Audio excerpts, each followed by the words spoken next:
Okay, come on, Esther. Merlien, are you ready? Yes, Welcome. thank you. Oh, It's a video. oh, God.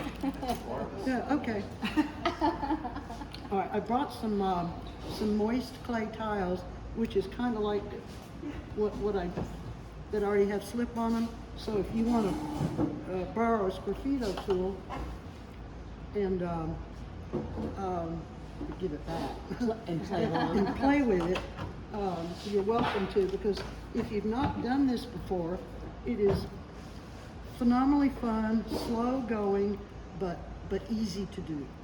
And oh, watch that lady's blouse, because she's got a great Scrafito She pattern. does have a great Yeah, you're Scrafito right. cut, yes. I did, these are moisty.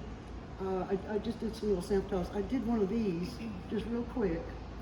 And it's really quick. So anyway, just to show you how easy it is, but I don't usually use colors. It's driving me nuts. But I do for color, when I do this, I use the Amico velvet underglazes.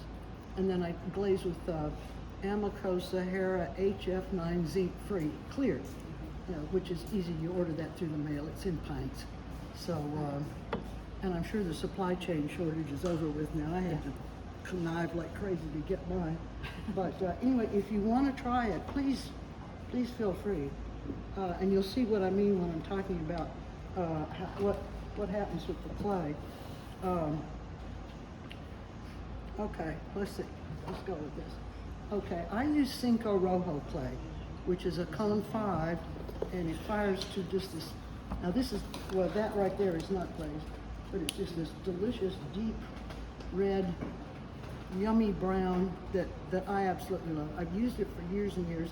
You can put it on the order list, and y'all get it. And then what I paint over it with is Frost, which is also a cone 5 clay, or B-Mix 5. B-Mix 5 is a little more beige colored. This is whiter, so you get a little bit more of a pop. But you can use B-Mix 5. It's beigeier, more beigey, but it's still, they're both well-behaved clays. Frost is hard as the dickens to throw with. It's kind of a semi-porcelain that slides and falls over, but B-Mix 5 is easy to throw with. You're just mixing your dry frost with water, or? And I'm glad you brought that up, because I was going to skip it. I make this slip, the white frost slip that's put over the pieces, is put on with a big gloppy, my favorite bamboo brush. I have tons of them, and the slip I have at home that I made is in a big yogurt cup, and it's just about the consistency of yogurt, maybe a little bit runnier. But how you make your slip is, if you've never made slip before, is you take a hunk of the clay that you want to do with your slip, and I could do this backwards. I could do the Cinco Rojo dark brown on top, and I haven't tried that yet, but I've seen other examples of it, and it's nice. But you roll it out as flat as you can, put it under the air conditioner vent, and dry it out. Then slip it all into a zipper bag, or 2 even. Take your hammer out on the patio or wherever you want, and bang, bang, bang, bang, bang, bang, bang, until it's really, really nothing but dust. Because the larger particles you use, the harder it is for this to take the water back up. I use, any questions on that? And that's how you do slip with all the clays, because I've made other slips. I use distilled water, because Cinco Rojo doesn't like our city water, because it tends to show the precipitation of calcium and fluorine, chlorine stuff that we all, well, I don't drink the city water, so I drink distilled water. But anyway, so the next thing that happens after this has been bisqued is this Cinco Rojo, which dries to that kind of grayish brown, goes this really pretty terracotta color. And the frost gets even whiter. And then the final is, you know, this beautiful dark brown, and the frost stays real white. To get there, okay, I'm there, I'm sort of there. Hugo had asked me, well, Merlien, do you sketch them out first? And at first I didn't. I did another one that's simpler than this, and I could remember what I was doing. I mean, I kept my bearings, but then as I complicated things, because it was so much fun, I started having to sketch them out because I would get lost, and you don't want to mess up a piece. You can repair it if you cut through the frost onto the brown to show the brown clay, but it kind of shows, and or you can just ad lib and make it look sort of like you meant it to happen. You'll get. I've gotten good at that of fixing goof ups, and if you dent your piece, you can kind of patch that. But those little repairs along the way are, to me, normal. So anyway, how you get the slip is I go into my yogurt cup. Oh, the piece, by the way, is leather, soft leather hard. Not soft, but not leather hard. And before I put the slip on, I put the piece on my wheel. Don't have to have a wheel, you can have a turntable, banding wheel, yeah.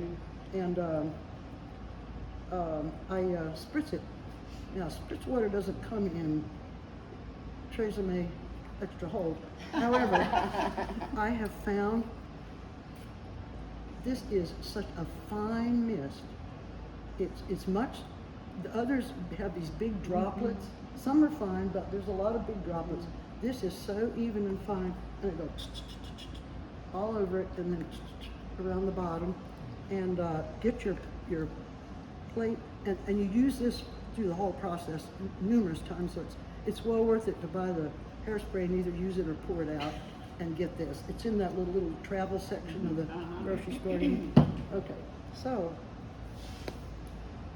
you get this on the wheel or your banding wheel, and you center it up the very, very best you can, because that's going to make a big difference if you're doing radiating circular designs. If you're not, you know, then keep it on your board or your table or wherever you work.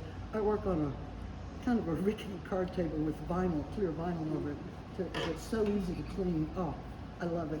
And then you sponge up the floor afterwards. But anyway, what I do is I get the piece centered really, really well, and then I take my favorite tip size. I just gave it to Martha. Wait, it's Oh, here. did you? Take it back. Take it back. Oh, no, I have an extra one of it. This is it. This is it. The reason you get this centered really well is because when it starts to turn, you push the pedal on the wheel, and you get it as slow as you can. I mean, not like, but a little bit faster, but not very fast. Because you stand there, you hold your breath, and what I'm doing is putting these lines down. Okay? And if I've drawn a complicated piece, like this one, I tape this up on my separation board that I have in my studio area. I taped it up so I could remember where I put it in front of the wheel. And it just helps you kind of space things out. And with these, this and this are the same size, because you measure your piece. And I'll talk in a minute about dividing it up if you want to know.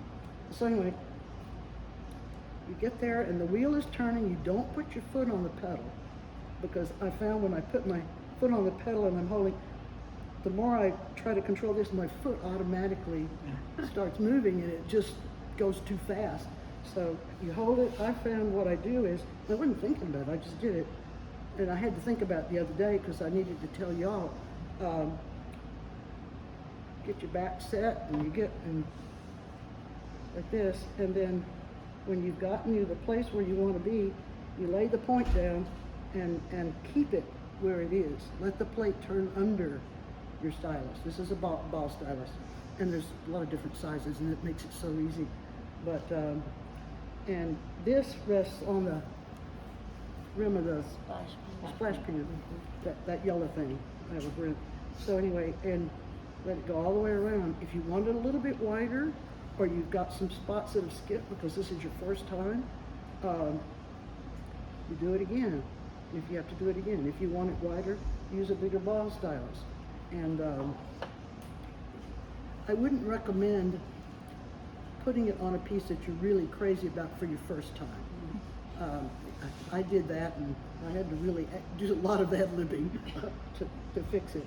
But that's probably the hardest part about this, is getting circular lines. So if you're doing a piece with a lot of circular lines, because you've got that worked into your design, just be prepared to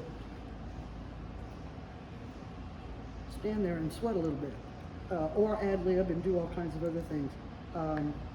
If you're not going to do circular designs, wow, even with circular designs, it just opens it wide open. All the designs that you ever just wash dishes and you got 3 new pottery ideas in your head? That's what happens, right? Or I'm taking out the garbage and a bird feather flies, floats by. Just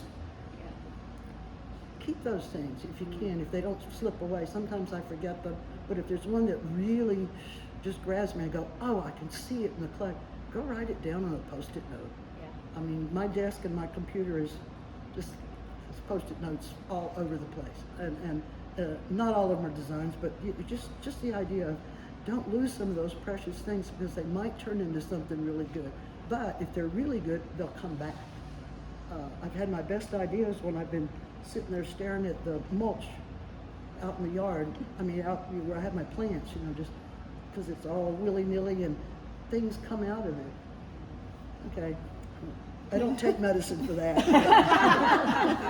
Anyway, so it's just a getting and holding on to the ideas is really cool, and it's worth it. If you want to just try it out, make some of these. They're so darn easy to make, and that'll help you find out how your slip's working.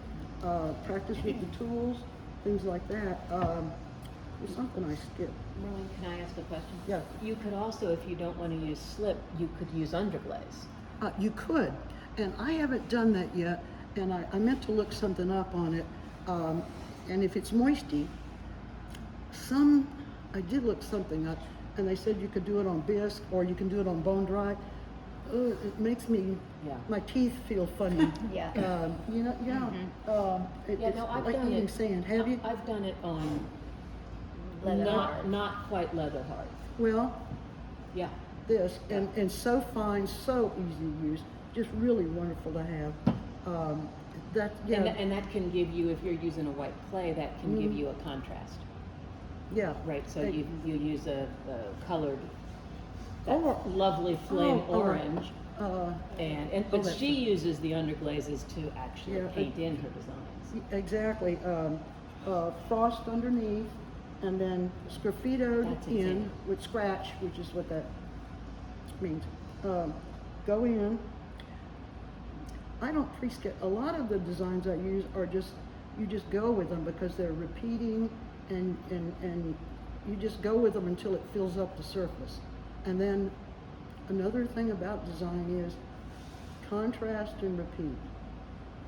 Contrast and repeat. You can see contrast and repeat.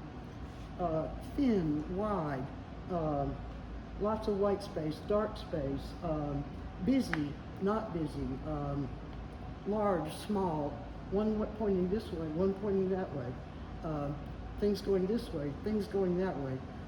Contrast and repeat. You can contrast with decoration, you can contrast with color.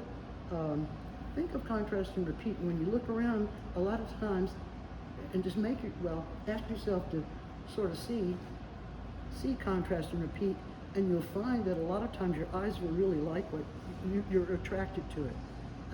A lot of designers, that's sort of a mantra. It's a mantra in landscaping too, and plant design and a fabric design. I thought I wanted to be a fabric designer a long time ago, but the chemicals. So anyway, so are there any questions? How many layers of slip are you putting on? That's a good question.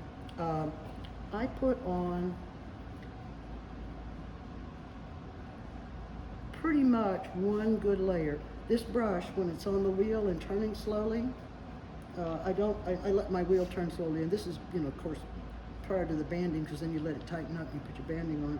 But I switch this around and then kind of knock some of it back off, and the whole brush is covered, but it's not dripping. And then as the wheel is turning, lay it on, and as the wheel goes around, move the brush toward the center. I mean, you can go toward the center, out to the rim. Now, I'm talking plates only. If you've got a piece, I do that on the wheel too. But, well, you just, you know, and then you clean up. But one layer is usually enough, but what I have found is sometimes my pressure changes, or the slip was maybe a little bit wetter or something. I have to go back, and it's easy. You just go back. It's like, I don't know, if you do makeup or something, or whatever. You have to practice with it. It's not hard. And what you do find is if you're doing it on a plate or a cup or something, the brush is full of slip, and as the wheel is turning, I kind of roll my brush a little bit, because all the slip comes off one side, and I roll it as the plate is turning, and you know, it working its way down, and I reboot with this and get more on until I've gotten to the middle or out to the rim. And if there's thinner spots that I thought, oh, that's going to be a little too thin, I go back in, I get some, and put it right over that grayer, or the area you want to put more on, and it sounds tricky and hard, but it's not. You'll know exactly what to do when you start to do it. It's kind of hard to put it into words, because it'll just happen. It's like when you're painting a wall and you see a spot that's not, you just go back. So when you're carving, I know it's not called carving, but when you're carving, yeah. How deep do you just go through the slip, or do you go into the clay body? You go into the clay body, so it's like a little coloring book sign.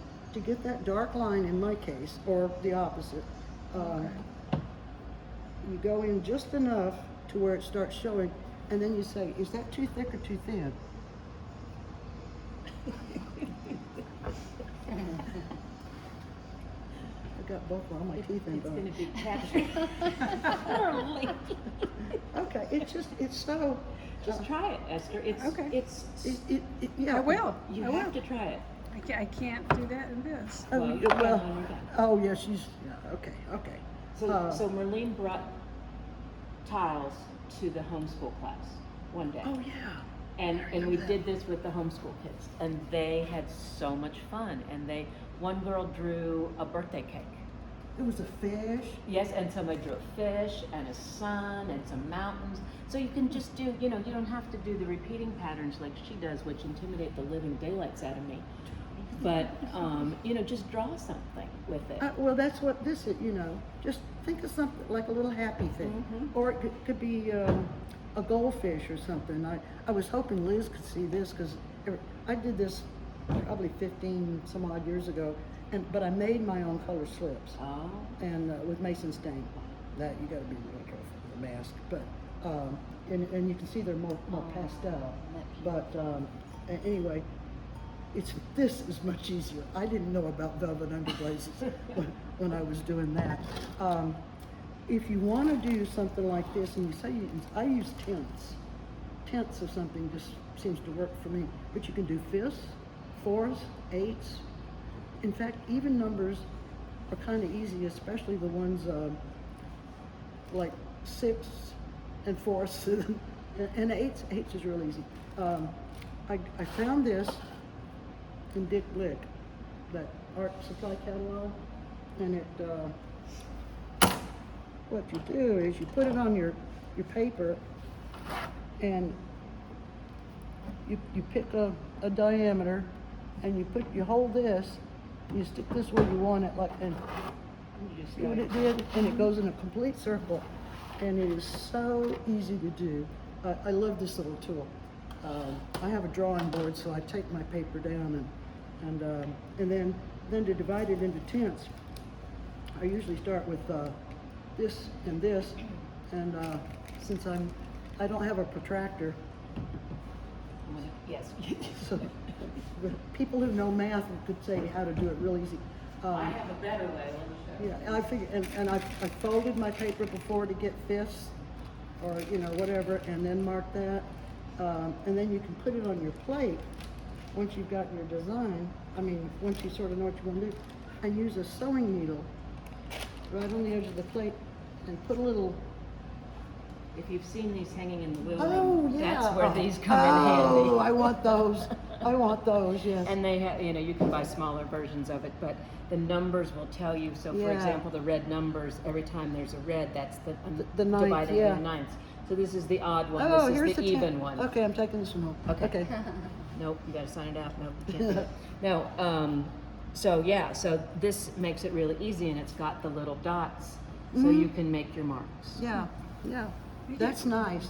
I knew somebody did. These live down in the wheel room. The wheel room. Okay. Well, I did this at home, and I have a plain one that I use. You know, I don't draw on that one. And then you just take a ruler and just go across your design. So if you're doing fourths, like the Four Seasons, well, you might not want to do strict fourths, but you know what I'm saying. It's not hard. But this is just particular to the kind of work I do. If you're doing, you know, naturalistic things, just wing it. And these are quail plants for any of you botanists out there. That's a quail plant. They don't exist. It's just, that's what it looks like to me. And this, okay, so this is Cinco Rojo and Frost. And see the repeat and contrast? See how much more fun that looks to do? This is Black Mountain Cone 10, and it's gritty, but if you glaze it inside, you know, it's smooth. And then with Dillo. Janet, remember that piece of Dillo you loaned me? I didn't want to buy a whole bag, so I just begged a baseball-sized piece off of Janet and, you know, dried it out and made slips. And that's just Dillo. And That turned out real pretty. it's just, you know, it's just, you don't have to make a drawing for any of this. You just start, and you know, just think of contrast and repeat, contrast and repeat. So wonderful brush for putting your slip on. That's important. Important spray. That's that nice, Miss. very beautifully fine. And cake pan. Cake pan, yep. Cake saver. When I'm working on these, and I like it because I don't have to work on it all day and think I have to get done. I spritz it, put a piece of plastic over it, tuck it, set it on that, on your 10-inch bat, 12-inch bat, or not. You can use the cake saver bottom, and then spray the inside of the cake saver lid, and it'll sit right down over it, and it's got its own little, like, moisty cubby. You know, just keep this. What I do is I either turn the air conditioning off or the heat, depending on what, and so none of my work is under the line of fire for that. It just this stuff dries out to the point of you don't want the quality of your lines to change because it dries out on you more. You want it to stay the same. That hence the spritzing. So. Question, I'm missing something from how you get to your beautiful drawing on here. So how are you? Okay. This is something about Yeah, the please sewing don't needle. say you're eyeballing it. Yeah. She tapes it up and she eyeballs it. Well, you do. That's what a lot of this is about, is eyeballing. And That's what I'm thinking Cantor Teresa. but you do get your tints, and I eyeballed all the distances between, but you can do that because your eye tells you where the middle of something is, pretty much, sort of. So you know, and it works for me. And thirds and fourths, our eyes tell us where those are. So anyway, but yeah, I put the thing down on the plate after I've done the lines, and I take that little sewing needle and I poke where main parts of the design need to start. Like, I got a lot of dots on this one. Well, like where this geometric is. There's a thing there, and everywhere it is, there's a pinhole, and there's a pinhole at the top of the, whatever these are, there. So I've got 20 to go around. It started with tents, but then I go in the middle. And then you just, Freehand it? you freehand it. Okay. And it's not, How long does it take you to finish one? well, see, I'm retired, so that helps. I don't know, because I want to just swim with it, kind of. So if I had to do it for a living, you know. You wouldn't make any money on it. No, I don't think potters really make a lot of money unless they sit there and go, bzz, bzz, Yeah. Production throwing. So anyway, but you could do these. I mean, you could throw a coffee cup, and do little hearts, and then outline the hearts. I mean, you just toy with all of that contrast and repeat. You could do little butterflies at angles, and this is where the underglazes come in handy. These are some of my favorite colors on it. And these are I tested a lot of things before I started working with them. I've got tons of test tiles at home. I went through tons of test tiles on everything you can think of. But this is frost, and the different ones. I've got several more that I didn't bring. But and then there's that HF 9 zinc-free clear over it, so I can see the difference. And I lay that out in front of me when I was doing something like this. But the main trick here is contrast. Dark color, light color, hot color, cool color, blue, green, light blue. I mean, you just back and forth, for pattern, make your pattern dance. When you're putting on that color, okay, so first you have scratched through the frost. Yeah. And then when you're wanting to do something with color, Right. then you're actually physically painting on in Yeah, the small little sections. getting the texture, the consistency good in the jar, and then painting it on. And brushes are so important in this, because after you, and I'm gonna get to that in a Okay, second. After you cut into this, you're gonna see a little bevels, little crumbled. Oh yeah, there you go. Ooh, see, little crumbles that come off of it. The frost is coming away, and a little bit of the other clay is coming away. Clean it.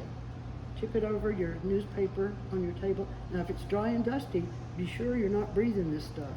But clean it as you go, because on my plates when I'm working on them, all the crumbles end up in the middle, and then I have to tip the plate, and I brush, and get it off, and then I immediately take a spritz bottle and I clean that area, so I don't have any loose dust stuff.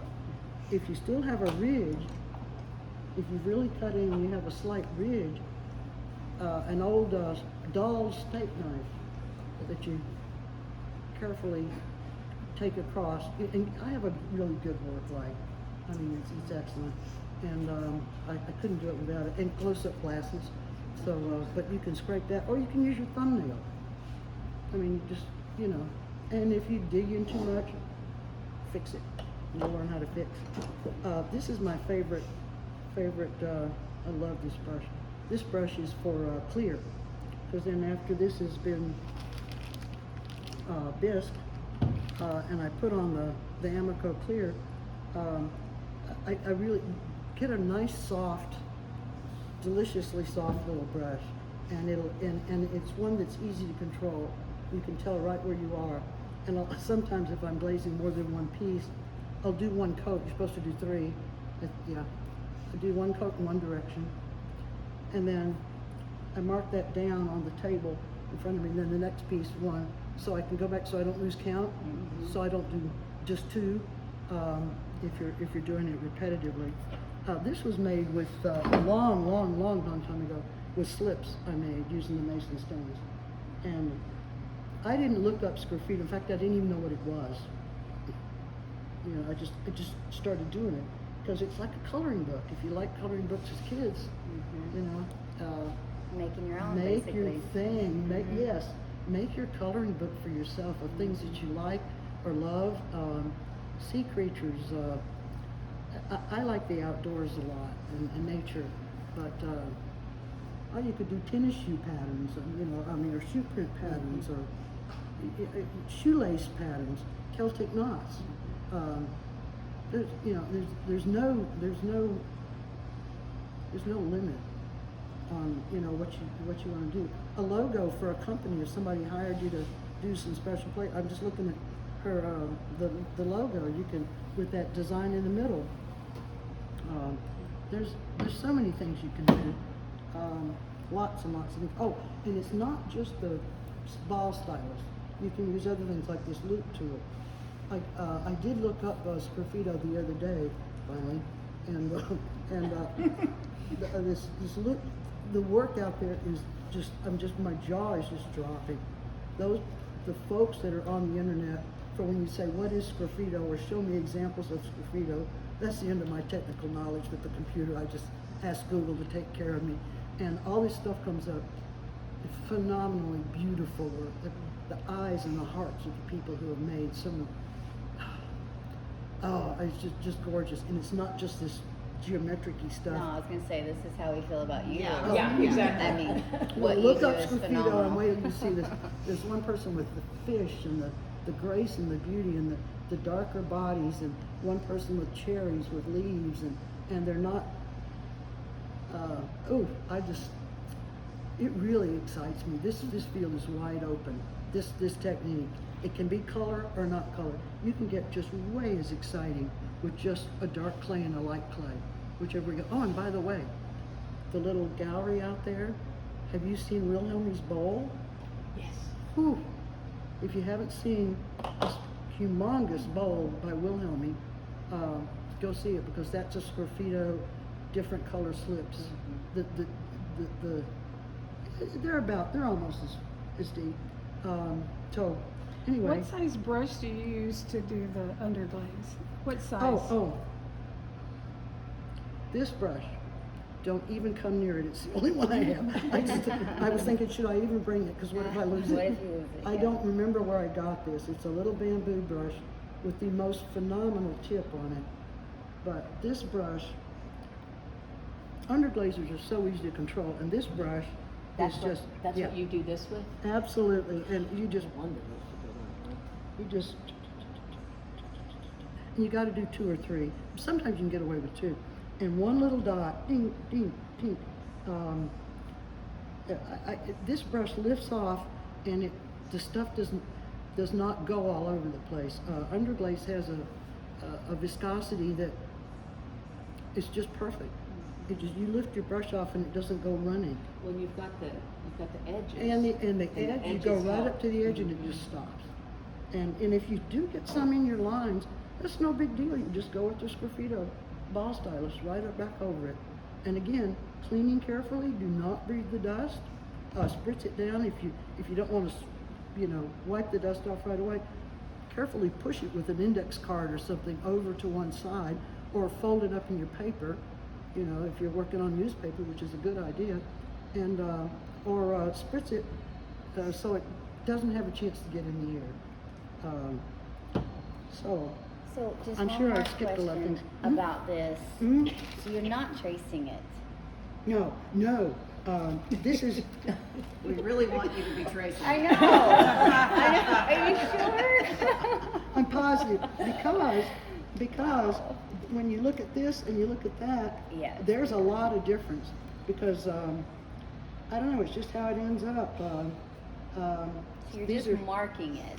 I'm and doing then, the tents yeah. and using that as my guide and saying, okay, the next thing I'm going to do is little triangles, and then I might put some dots. Let the dots, when you're cutting it out inside that little bitty triangle, you go around your dot area because you want that to stay white in this case, and then clean all the rest of it out. But you ad lib as you go too. So, and then filling in the dots around here, since these they're pretty much on. They're not perfect. I could not send it to the moon and back with the accuracy of this, because it's not that accurate. But your eye absorbs. It's kind of a rubbery sort of thing. But I made sure to get 5 dots. I put one in the middle, and then just 2 on each side. So I made it easy on myself.